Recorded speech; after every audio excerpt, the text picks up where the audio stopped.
in at 5 in the morning and wrote 13 stories before 7:30 in the morning, and then went to school, and then came back after school and worked some more.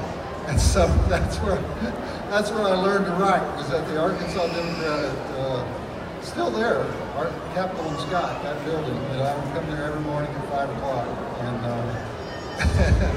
and that's where my writing career started. That's fantastic. So you got down and dirty with it. Yeah, but you know, I worked in the sports department, so it's also where I learned to drink. That makes sense. Okay. So yeah, it was an education. Fantastic. And you parlayed that into Joe Bob, and that's started writing about movies and started writing about really good movies, fun movies. I started writing about movies in 1981 when I was at the Dallas Times-Herald. I was a film critic, and there were only two kinds of movies that I liked. One was the foreign movies, because I was in Dallas. You know how many foreign movies make it to Dallas? One a week. So out of the 10,000, you know, that are available, one a week makes it to Dallas. So it was usually a pretty damn good movie, you know. So I liked the foreign movies, and then I liked the movies that premiered at the drive-in. And those are the only kind of movies that I liked. I hated the mainstream Hollywood movies. And so I started doing this. The drive-in movies were never reviewed. They were considered trash, and the mainstream media didn't review them at all. And so I started this column called Joe Bob Goes to the Drive-In, where I would actually go to the drive-ins, because the distributors wouldn't screen the movies for me. So I would actually go to the drive-ins every Friday night, watch as many of them as I could, review the movies. And at the time, there were only two critics in America that were reviewing what we called exploitation films. I was doing it, and a guy in New York City named Bill Landis, who had a fanzine called Sleazoid Express. And he would go to Times Square and 42nd Street and review the Grindhouse films. They were usually the same films that I was reviewing in the drive-ins in the Deep South. And so Bill and I got to be friends. He was a flamboyant, gay man about town in New York City, and I was a redneck in Texas, and we became good friends because we were the only guys in the country that would consider these movies worthy of review. One thing that kind of pisses me off to this day is that whenever one of the great exploitation directors of history dies, like Herschel Gordon Lewis, who died a couple of years ago, they get a big obituary in the New York Times.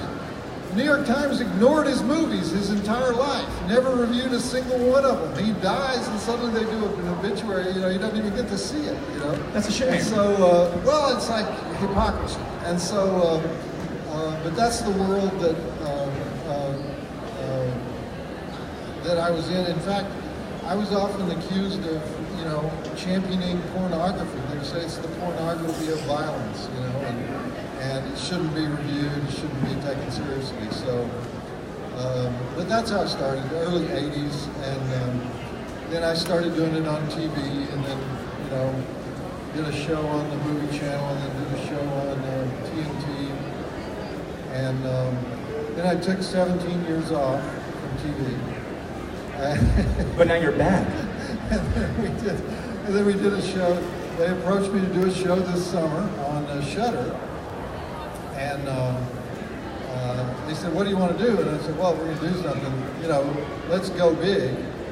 They said, "Well, what do you want me to do?" And they said, "We want you to do the exact same show you did in the '90s on TNT." And I said, "I don't think nostalgia goes that deep, you know." They said, "No, you know, really, we want to do the exact same show." And I said, "Okay." You know, I said, "But you know, if we're going to do it, let's do it big." And so we did 24 hours. It actually came out to 27 hours because we were trying to do 13 movies on Friday the 13th. That was the concept. So we did this 13-movie marathon, and it was a fiasco because immediately we crashed this whole system. We didn't just crash Shudder; we also crashed the Sundance Channel. I don't even know how that happens, but I'm happy that we crashed the Sundance Channel. And then, pardon us, Mr. Redford, we're going to crash your channel. And then so because of that, we were trying to make it a live event, you know, a big party. And so, but because so many people got kicked off the system, they immediately put it up online as soon as it was over, so because people were so pissed off. So you can now go watch it if you want to watch it. It's up, you know. But so we're going to do 2 more of those. We're going to do one on Thanksgiving and one on Christmas. Hopefully, you know, Shudder won't spill a Dr. Pepper on the computer this time, and everybody can watch it live. Because the whole thing was about, you know, be on the social media with us and enjoy this together, and it's a group communal experience. And it was a communal experience because everybody was bitching in the same places online, you know. But some people were like, you know, thank you, you know, whoever it was that he had it on his TV and he was able to like put it on his phone. He was like live stream it? Live streaming on his phone on whatever image he had and putting it on Twitch. And so people were watching it that way. Well, he got banned from Twitch. Ridiculous. For doing that. So he's a hero. People were dedicated to watching the show, and we got it done. And you fortunately, because it was a streaming service, you can download and watch it. But at the time we did it, I said, well, you know, we're going to do this one time because nobody's going to be that interested in a 17-year-old show. But you know, but they are, so we're going to do it again. Fantastic. Who's ready for the first question? Who really wants it? Who's got it? Your hand went up. We're going to do it. Stand up. What's your name? Hi, I'm Kate. Where are you from? Hot Springs. Thank you. So, for those that are interested in a 17-year-old show, how can we, like, is it distributed? How can we find your previous work? Previous work? You mean, The TNT or TMC, the other shows. oh, the original shows that I did? Well, fortunately, the people that watched MonsterVision, which was my show on TNT, a lot of them taped it, and they put them up on YouTube all the time. There's hundreds of them on YouTube. And through a quirk of history, my production company ended up owning those. So, Time Warner sometimes believes that they own those, and so they'll tell them to take them down, but then I'll tell them to put them back up. And so you can watch those forever. You can watch those forever. The problem is, if they include the movie with it, I obviously don't own the movie, you know, but usually they don't bother. They don't bother, you know, so if it's the whole thing with the movie, those are available. You can watch them. I have them in a warehouse somewhere. I could somehow, I don't know, I just don't know how to release something that doesn't have the movie with it, you know. So they say we'll do riff tracks. You know, I don't know how to do riff tracks. So I don't know. We'll have to find somebody. Yeah. I'd buy it if you ever figure that out. Okay. All right. There you go. Nice. I would too. Who's next? Who's got it? All right, Luigi first, because he's Luigi. Okay. It's a you, Luigi. Your name? My name is Chad. Jonesboro, Arkansas. Mario's got to know, man, what's your favorite Godzilla movie? Oh, well, it has to be the original one with Raymond Burr, right? I mean, come on. You know, I mean, no matter how many times they sequeled it or remade it, that was the original, you know, Japanese nuclear mutant movie, right? I mean, the Japanese, you know, from that day to this, make some of the strangest, most terrifying films. They'll just put random horrific stuff in a film. You know, if you ask a Japanese director, you know, where do you get your inspiration? He'll always say, American horror films. I watched American horror films. And I said, well, which ones did you watch? Did you watch them in reverse? You know, was someone torturing you while you were watching it? Because they will put things in films just randomly, you know, that would not only get you an NC-17 in the U.S., but it would probably get you banned forever. It might completely destroy the movie industry, you know. So anyway, but it all started with Godzilla. I mean, that's the original.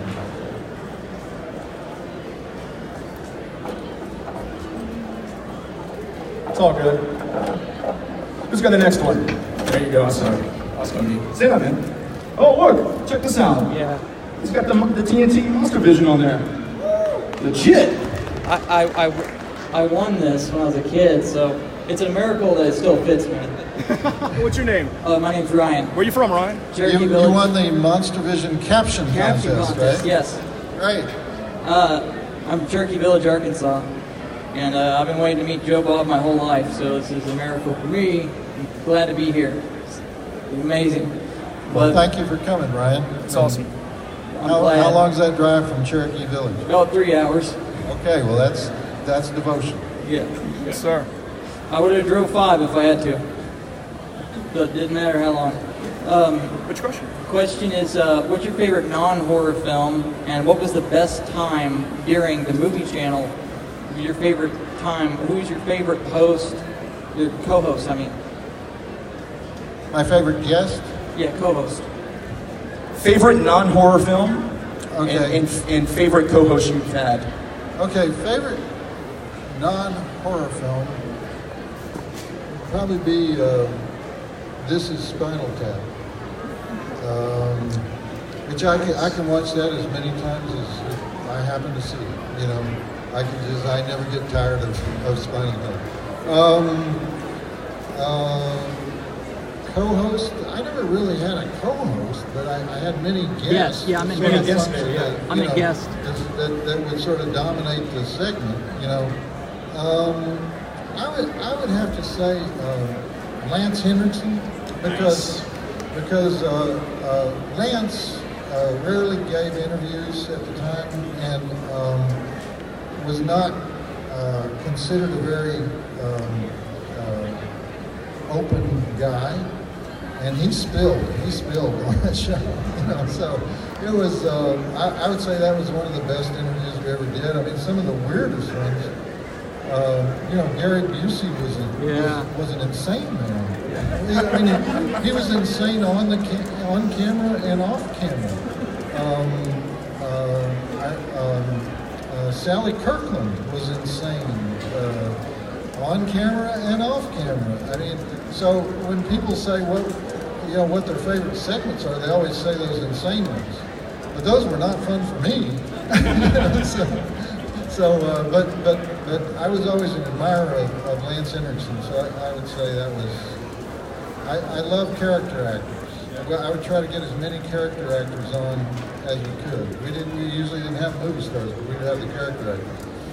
And there used to be a restaurant, I think it's still there, on Melrose Avenue in LA called Maddie's.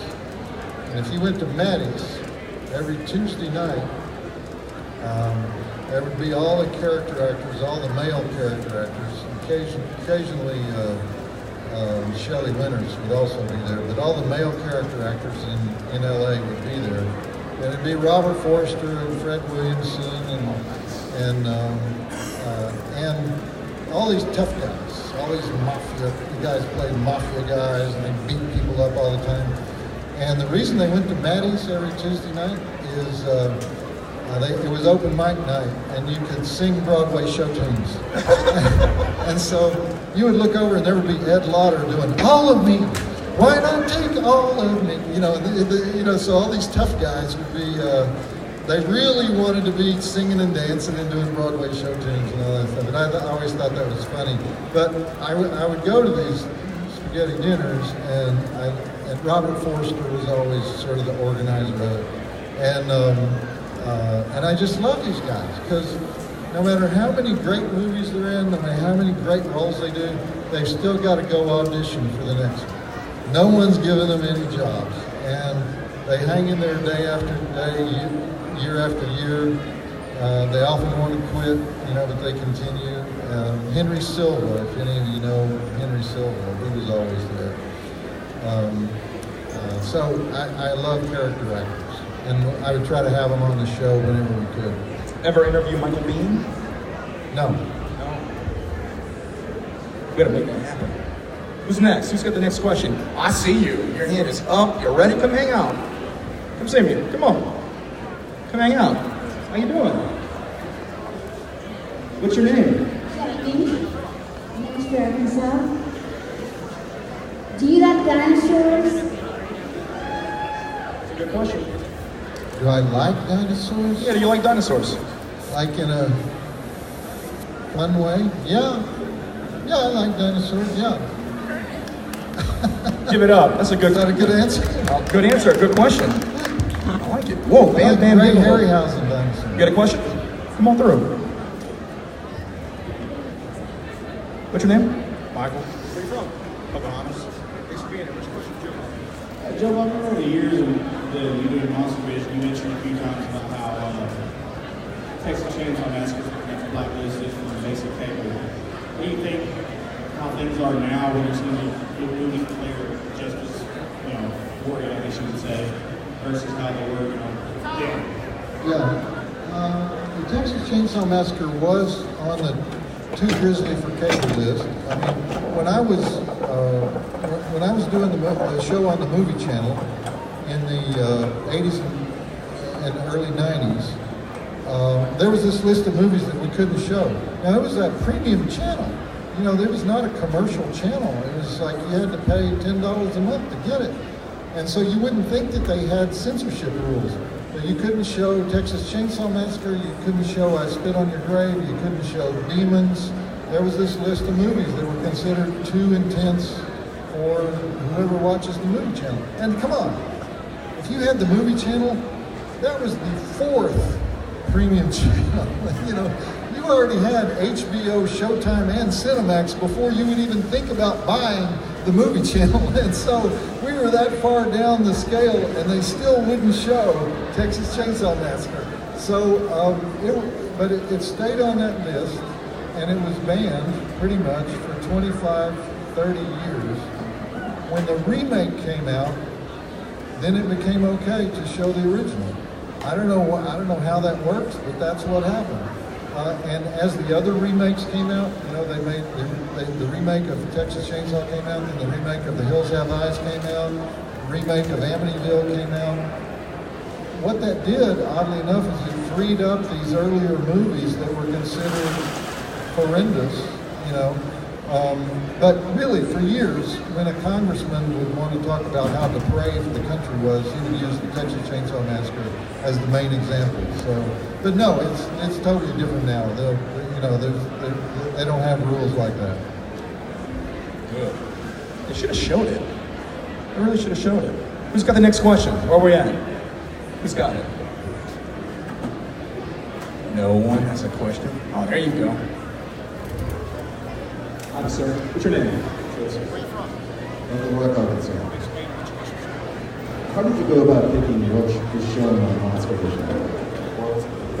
Was it Nick Ford? Well, that's a good question. On MonsterVision, Ted Turner, who owned the Turner Networks, obviously, was the first guy to buy a movie library. He bought the MGM library in 1982, and then he bought a bunch of other movie libraries. And so they had a book this thick of stuff that they owned. And every January they would give me that book, and I would go through it and say, I want to show this, I want to show this, I want to show this. And then they would tell me, no, you can't show that because it's in black and white. Or no, you can't show that because it's made before 1975. Or no, you can't show. They had all these rules where they said if you show that, people will surf out. People won't watch that. And so, for example, they had all Todd Browning's films. They had Freaks, No, they never showed it. You could never show it on my film. They owned it. They owned it, And it was never on. It was never on TNT. They had a lot of great sci-fi from the 1950s. We never showed it.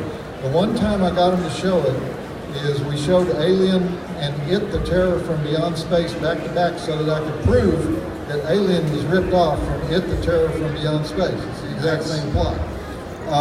And so occasionally we would do stunts like that where they would let me show the older movies, but in general, They didn't ever want me to show the older movies. They especially hated anything that was not in color.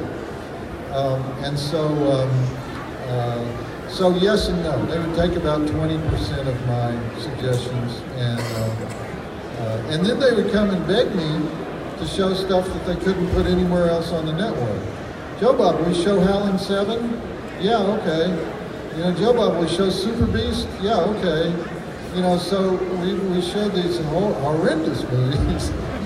You know, Howling 7 is the one that killed the Howling franchise forever. Although I think they made one last year, so maybe it's starting again after all these years. Super Beast, there was no beast in Super Beast. You know, it's just people wandering around the jungles of the Philippines for 2 hours. You know, but they would say, well, we don't know any place else to put this on the network, so can we put it on your show? Oh, okay. You know, can we put Barbarella on your show? No, you can't put Barbarella on my show. He's married to her. You know, he was married to Jane Fonda at the time, and I was like, really, that's instant firing if we show that on my show. You don't need that karma.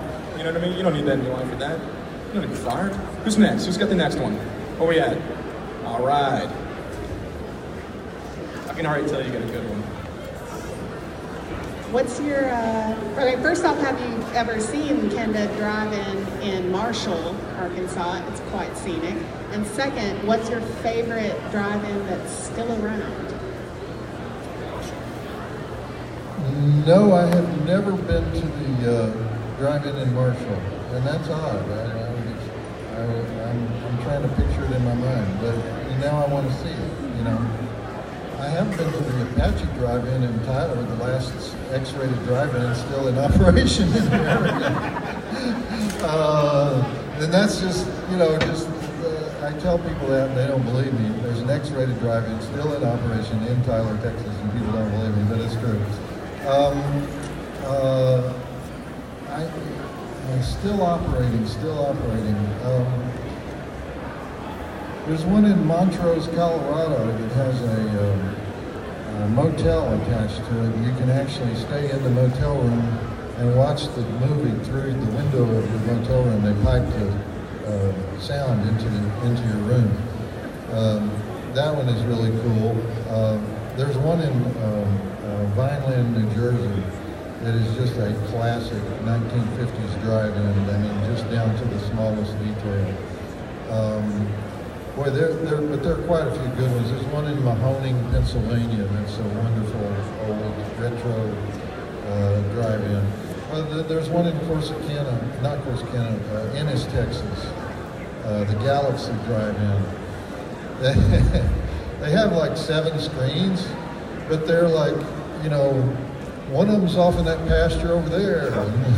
Go down this dirt road here, and that's where our other screen is. You know, and it's like there's no plan to it. You just sort of like, where's my movie? You know, it's like you think once you've paid past the entrance, you know, you think you'll just find your movie. No, you still got driving to do to find your screen. So that one's really interesting. There's a big. For a while, when they were on hard times, when drive-ins were on hard times, they would combine them with swap meets. So they'd have a way to make money in the daytime, you know? So there's one in South Florida, I think it's in Fort Lauderdale. It's 24 screens. 24 screens, because the swap meet is that big, you know? So you know, 2 days a week it's a swap meet, and the rest of the time it's a drive-in. And so there's the ones that still exist are very interesting. You know, usually it's somebody with a real passion to want to run that place. You know, and you know what? Every year somebody writes several articles about the drive-in is dying, the drive-in is dying, the drive-in is dying. There's 400 of them, and it doesn't go down. Every time one closes, one opens. You know, it's going to stay at 400. You know, it's not going to die. You know, it's ingrained in the American psyche. It's in our DNA. We got to have drive-ins. I like that. Who's next? Who's got another question? All right. I know I could count on you. Okay, Joe Bob, I just wanted to know some more about, more stories about Zachary. And Ghoulardi. Okay, Zachary was the original horror host at TV station in Philadelphia in 1957, and I worked with him 4 times in his career. He just died a couple of years ago, and he was like the D.W. Griffith of horror hosts. He invented all the stuff that all horror hosts did for the rest of time. He dressed up like Dracula. He did goofy gimmicks. He put himself. He would change the film so that he was actually in the films. You couldn't do that today; they would sue you. But he would put his whole body in the film and be in the scenes with the actors. But he loved the films. He loved the genre films, and many horror hosts across the country copied him over the years. I don't remember a classic horror host in Little Rock. Maybe you guys do, but I do remember there were a couple of horror hosts in Shreveport. One of them was named Captain Tall Tower, and Captain Tall Tower, who did the after-school movie and the late-night movie, was actually Charles Pierce, the director-producer of The Legend of Boggy Creek and The Town That Dreaded Sundown, the 2 greatest movies in the history of Texarkana, the only movies in the history of Texarkana, someone was telling me today about a famous horror host in Memphis. But all of those hosts generally took their shtick from the original guy, who was John Zachary in Philadelphia, later in New Jersey, later in New York. He had a 50-year career, but he had a top 40 hit in the 60s, a novelty record called Dinner with Drac. Nice. Thoughts on Morgus? Morgus. What's that? Morgus. Where was Morgus?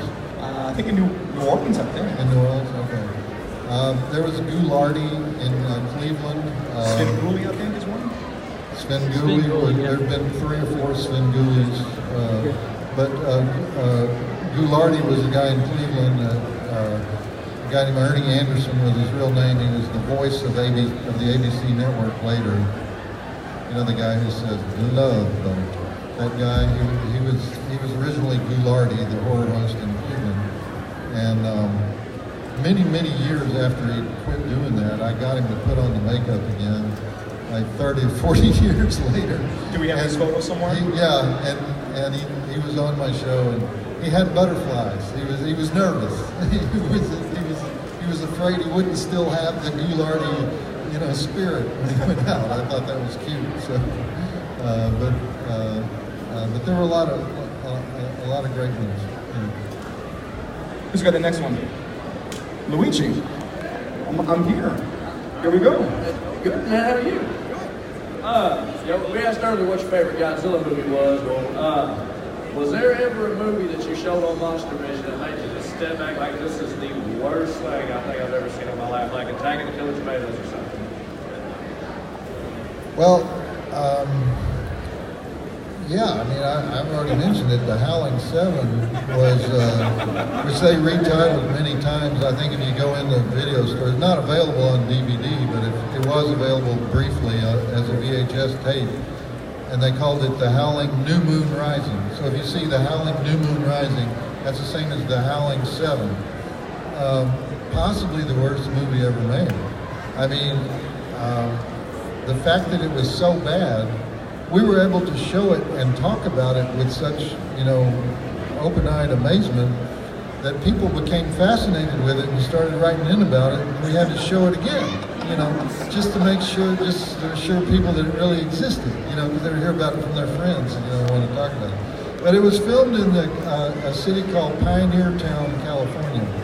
Pioneer Town was a fake city outside of Palm Springs that was built in the 40s for B Westerns, for great B Westerns. So it was a Western town. And then when Westerns went away in the mid-50s, they just abandoned the town. bikers moved in and occupied the buildings. It was truly a lawless town because it wasn't really a town. So it was this wild place. And so this guy said, well, this would be a good place to make a movie. So he goes and he gets the rights to the Howling 3, 4, 5, and 6 so he can use old footage from those movies. And then he films all this stuff at the country western bar at this dive place in Pioneer Town. Shoots all the scenes there with community theater actors from the area, and it's just this mess. It's just this complete mess. And then he puts musical interludes in there with all these country western songs, and so it absolutely makes absolutely no sense. But it's kind of fascinating, like a train wreck. You know, you can't believe what you're watching. And so we actually showed it 4 or 5 times, and every time we showed it, it got a higher rating. I tried to get, New Line owned it, and I tried to get them to release it. I said, you've really got a cult film on your hands. And they said, well, you know, we never really actually took the time to piece the pieces of 35 millimeter film together. we just put enough together to release the VHS tape. That's all we had. They're like, we're gonna get that movie. We're gonna find it. All right. I like the commitment. Who's next? Where are we at? Who's got another question? I got a question. Okay. Thoughts about the new Halloween movie coming out? 3 writers. 3 writers. Bad sign. Why did you need 3 writers to do that? You know. So I don't know. I'm not a fan of sequels and remakes and reimaginings and reboots. I always say, if you're going to remake a movie, take a movie that sucked the first time and make it good. Thank you. You know, now this is not technically this is not a remake. It's a continuation. It's a 40 years later continuation apparently. So I have no idea how Donald Pleasance is dead. Yeah. So I don't know how you do that. I'll be interested to see what they do with it. But in general, I'm not a big fan of the big budget versions. I'll give you a good example. I mean, one of my favorite movies in the world is the Texas Chainsaw Massacre. The remake is perfect.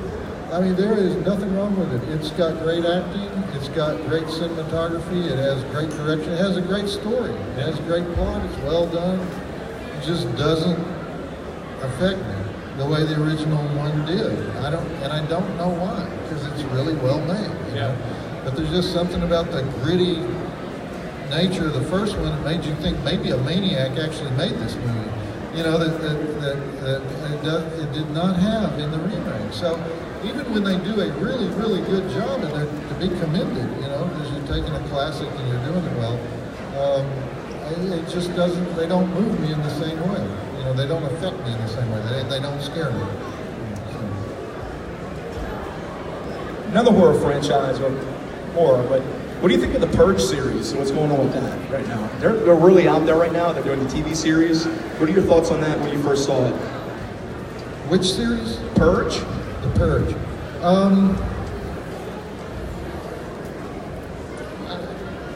I like it. I mean, I actually don't think anything of the series that have come out since about 2005. We're in a different era of horror now, and it doesn't have the same guerrilla outsider cachet that it used to have, if you know what I mean. And so, like last year, we had the movie that won the Academy Award is a horror film. So horror has now totally crossed over into the mainstream, and we have movies like, talking about remakes. When It came out last year, it set the all-time record for box office for any horror film in history. And it didn't just set the record, It shattered the record. There was no movie that ever came close to the remake. I don't know if you call it a remake, but a reimagining of it. And the only way you can explain that is they had so sanitized it that everybody could go. You know, the whole family could go. Even though I thought the guy did a really good job and didn't get enough credit. You know, he didn't get nominated for anything. He should have. The Argentinian director of it. I mean, he should get an award just for having a movie that has 6 child actors in it. The whole movie is 6 child actors. How do you do that? You know. So anyway, this is a long-winded way of saying.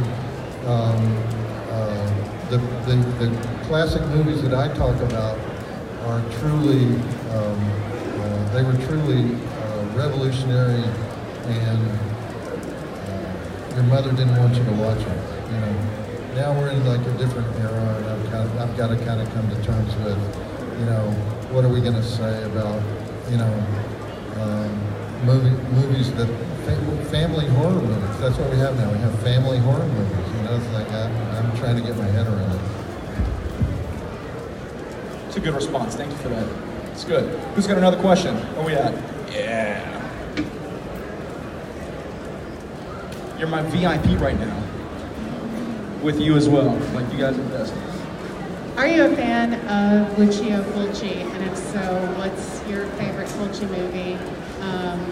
Also, if you could do a drive-in totals for this event, maybe what would it be? Can you close with that? Oh my God! Well, see, you're killing me with this. When you get with the Italian guys, Fulci and Argento and Umberto Bava and Mario Bava and all these guys in Italy, they're all in Rome. They're all working on each other's movies. They're all trading the movies. You know. I can't ever keep them straight, to tell you the truth. I mean, I just, like, the guy who did the Grim Reaper, what's his name? Joe D'Amato. If you told me a certain title was a Lucio Fulci movie or a Lamberto Bava movie or a Dario Argento movie, I would say, yeah, it is. Because I wouldn't know. I wouldn't know. I just know that, you know, Italian horror had a certain style to it, and here's something. I don't know how many horror hounds we have here, but Dario Argento gets way too much credit. He just gets way too much credit. He was not the only guy making those movies, you know, and he didn't make as many of them as many of those other guys who were like making 5, 6, 7 movies a year, and he was kind of a prick to the people that worked for him, you know, and so the idol worship of Dario Argento kind of bugs me. You know, because there were lots of guys in Rome that were making lots of good movies, and a lot of them that still are sort of underrated. They're not valued as highly as they should be. And so in the marathon this summer, we showed Demons. Okay, nobody knows who made Demons. It might have been Lamberto Bava. It might have been Dario Argento. Probably not though. It might have been that guy who never gets any credit, the guy who wrote the scripts for all the movies. I can't even remember his name now. Sacchetti or something like that. He was the writer for all those guys. They couldn't write. None of those guys could write. You know, they had to have Sacchetti come in and give them a script. You know, I mean, to say I have a favorite, House by the Cemetery, I like that one. You know, I guess Suspiria, you know, I like that one. Which is about to be re-released, like they're doing a new take on it, right? Yeah, and everyone loves the remake, you know. And I'll get around to watching it. Has it come out yet? It hasn't come out yet. I think it's been screened. I think screened? People on the internet have some way to see the movies before everybody else does. I don't know how. These guys. Always pirating the movies. We got any questions? Anybody left? All right. I think you're going to be the final question today. You want to be the winner? I'll save you time. Ryan from Cherokee Village. Thank you, sir. Appreciate you. Okay, out of all the time, which did you like better, hosting MonsterVision or the movie channel? I liked, well, I liked both, but, you know, the movie channel had fewer restrictions on what you could say. The Turner Networks had a big, long list of words you couldn't say, topics you didn't talk about. And let me just digress just for a minute on that. At first that didn't bother me because if they had a word that I couldn't say on the air, I would just invent a nonsense word and say that instead. And then 6 weeks later, my nonsense word would turn up on the forbidden words list. And I would say, you can't put that on the forbidden words list. I just made it up. It's not a real word. You know, no. Well, you can't say it on TNT anymore. You know, so, because, you know, let's face it, you could make the nonsense word sound dirtier than the original word. Anyway, there was that. But what I did like about TNT was they had anywhere from 5 to 7 commercial breaks in every movie. It allowed me to talk about the film at exactly the place in the film where I could talk about something that was happening in the film at exactly the place where it was happening. Well, that never happens in any kind of film criticism. The only other place that happens is on DVDs if you do commentary tracks. And I've done about 15 commentary tracks. And those are wonderful because you can talk about exactly what's going on in the film, exactly when the person that's listening to you can see that on the film. So I did like that about TNT is that you were right in there with the movie.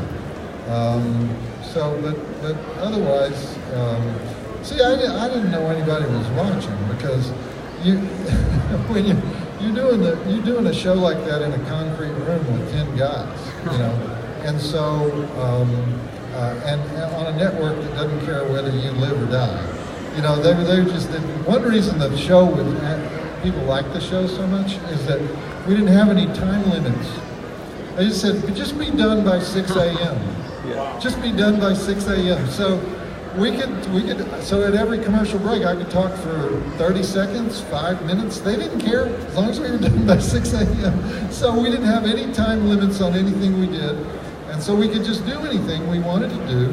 And we just tried to do things that wouldn't cause one of the high sheriffs to actually watch the show. You know, nice. So we didn't want any letters that would cause, the high sheriff to suddenly want to screen part of the, episodes that we were doing. I remember one time I made some Kathy Bates jokes and we got a bunch of letters. We were showing Dolores Claiborne, and I made a bunch of Kathy Bates jokes and we got all these letters from Kathy Bates lovers. And that was the only time that I got in really big trouble, for making fun of Kathy Bates. Thank God she didn't put you on the bed and tie you up. Final thoughts, sir? Final thoughts? Well, this has been great being in Little Rock.